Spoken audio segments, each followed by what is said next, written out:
Pasukan keramat bergerak secepat kilat. Pasukan keramat mengabdi hingga kiamat.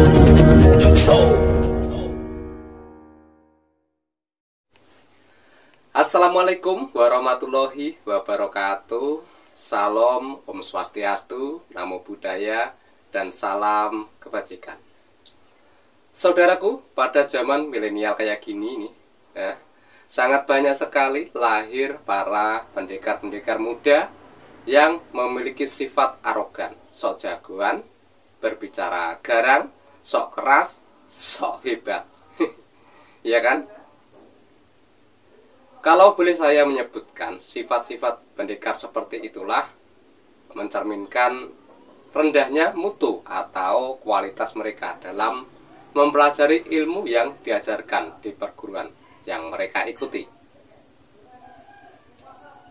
Mungkin mungkin memang sangat keras proses latihannya, tetapi tidak disertai dengan pendalaman keilmuan seperti wejangan adab dari para gurunya. Semisal nih, latihan mereka itu keras ya, tetapi kebanyakan pada zaman sekarang ini nih, keras juga tidak. Kalau menurut saya, hafal jurus juga tidak, paham materi juga tidak, bisa dicek gitu. Makanya untuk menutupi buruknya kualitas mereka, mereka berlagak sombong, sok keras ya, sok garang, dan sok hebat. Nanti setelah dites kemampuan mereka semisal dites untuk melatih, dites untuk jurus sesuai tingkatan mereka dites ilmunya, ilmu kerohaniannya seperti tingkatan yang mereka ikuti mayoritas cuma plonga-plongo saja. Coba buktikan. Makanya untuk mengurangi berbagai kelemahan tersebut soal ajaran di organisasi atau perguruannya, agar mereka dianggap hebat, dianggap pendekar sejati, dianggap berwawasan tinggi dan berilmu tinggi, mereka lebih mendahulukan amarah, lebih mendahulukan gertak sambal, dan lebih mendahulukan sifat-sifat arogan. Itu real loh, nyata yang terjadi di zaman sekarang ini. Karena gini, menurut pengetahuan saya tinggi dan rendahnya keilmuan mereka itu sangat mempengaruhi adab mereka. Jika ilmunya rendah, maka adabnya juga rendah. Jika ilmunya tinggi, biasanya adabnya lebih didahulukan atau juga tinggi gitu. Gini, ada pepatah mengatakan air tenang tandanya dalam, dan air beriak tanda tak dalam. Yang artinya orang yang bersifat tenang itu ilmunya itu sangat dalam sekali, dan sebaliknya orang yang sombong, banyak bicara, sok keras, sok hebat, kebanyakan ilmunya sangat rendah. Bahkan pengetahuannya soal ilmu yang dia dapat juga sangat rendah.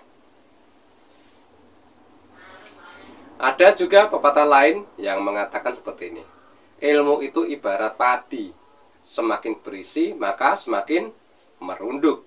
Maksudnya orang yang benar-benar menguasai ilmunya otomatis dia akan rendah hati dan tidak sombong. Sedangkan orang yang rendah ilmunya ibaratkan padi tanpa isi, maksudnya semakin mendongak dan semakin sombong, merasa paling hebat dan paling kuat, bahkan paling pinter di antara yang lainnya. Itu tandanya ilmunya rendah. Sifat yang digambarkan oleh mereka, karena namanya ilmu itu ada tahapan-tahapannya. Tidak semua orang meskipun jadi warga atau pendekar itu hebat. Semua kembali pada bagaimana proses mereka belajar mempelajari ilmu. Tahapannya itu seperti ini simak baik-baik, saya jelaskan. Menuntut ilmu ada 3 tahapan. Jika seorang memasuki tahap pertama, ia akan sombong. Jika ia memasuki tahap kedua, ia akan tawadu. Dan jika ia memasuki tahapan ketiga, ia akan merasa dirinya tidak ada apa-apanya. Tahap pertama, kesombongan. Disadari atau tidak, di antara kita pasti pernah merasakan kesombongan. Karena gini, sombong dalam mencari ilmu ini misalnya ya, saat kita mendengar sesuatu yang baru. Nah, lalu kemudian sudah merasa sangat tahu, sangat memahaminya. Padahal belum mendalami sama sekali atau belum mendalami sepenuhnya. Seperti yang sama-sama kita lihat para pendekar zaman sekarang ini, ya. Bukti bahwa mereka baru saja menginjak tahap pertama. Ibarat punya buah, ya, baru memegangnya. Memegang buah tersebut belum dikupas dan merasakan manfaatnya. Apalagi sombong dalam mencari ilmu harus kita hindari, saudara-saudara. Karena yang pantas untuk sombong hanyalah Allah saja, yang Maha menciptakan segalanya.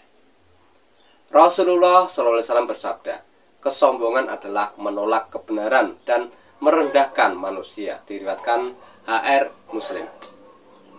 Yang kedua, tahap tawadu. Tawadu adalah rendah hati. Saat seseorang sudah semakin banyak ilmunya, biasanya ia akan semakin rendah hati dan lebih bijak dalam menyikapi suatu masalah. Analoginya ya pada umumnya dalam menggambarkan fase pencari ilmu ini adalah pertumbuhan padi. Nah, seperti yang saya sebutkan tadi, yakni semakin berisi semakin merunduk. Di sini sangat jelas kalau kalian melihat orang yang sopan, sejuk, ya, baik bijak, baik hati dan lain-lain, itu tandanya mereka sudah ada di tahap kedua, yaitu sudah bisa mengupas ilmunya dan sedikit banyak sudah tahu bagaimana manfaat dari ilmu tersebut. Di tahap ketiga yaitu tidak tahu apa-apa. Pada tahap terakhir ya, ketika seseorang sudah memiliki banyak ilmu, maka ia akan merasa tidak tahu apa-apa.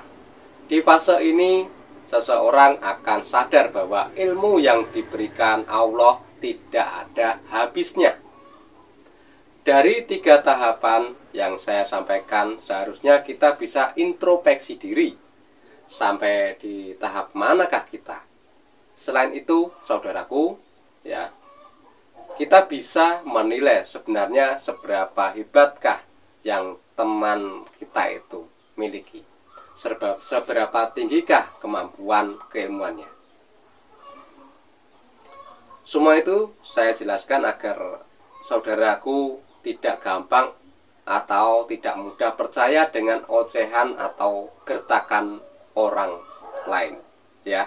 Dan yang terakhir, agar saudaraku lebih yakin lagi untuk teman Anda yang itu ya diuji gitu. Mungkin bidang jurusnya dicek seperti apa gerakannya. Kalau jauh dari sempurna ya bisa dibilang bahwa latihannya hanya privat atau karbitan. Dan apabila saat orang yang Anda curigai atau teman Anda itu dicek sedikit pun tidak tahu gerakannya, maka sudah bisa dipastikan ia hanya pendekar gelar atau warga gelar, ya kan? Karena ia jadi warga atau pendekar tanpa melalui prosedur atau proses yang seharusnya. Kalau tidak bisa apa-apa, perlu dicek kartu anggotanya. Tuh, ya, KTA-nya dicek. Kalau tidak punya KTA berarti dia adalah pendekar atau warga gadungan. Perlu diklarifikasi dan dikasih pelajaran sesuai aturan di perguruan, ya. Tuh. Himbauan untuk saudaraku semuanya. Jangan mudah percaya pada mereka yang selalu pakai sakral atau kaos perguruan silat. Apalagi punya sifat sombong, sok keras, sok arogan. Perlu Anda cek dulu keasliannya melalui gerakan, jurus, ya, dan KTA-nya. Hati-hati. Zaman sekarang ya marak sekali warga dan pendekar gadungan yang punya tujuan menjelek-jelekan perguruan orang lain, juga perguruan kita sendiri. Semoga pemahaman yang saya sampaikan ini bermanfaat. Terima kasih sudah menyimak sampai selesai. Mohon maaf jika ada tutur kata yang kurang berkenan. Akhir kata dari saya, wassalamualaikum warahmatullahi wabarakatuh. Pasukan keramat bergerak secepat kilat. Pasukan keramat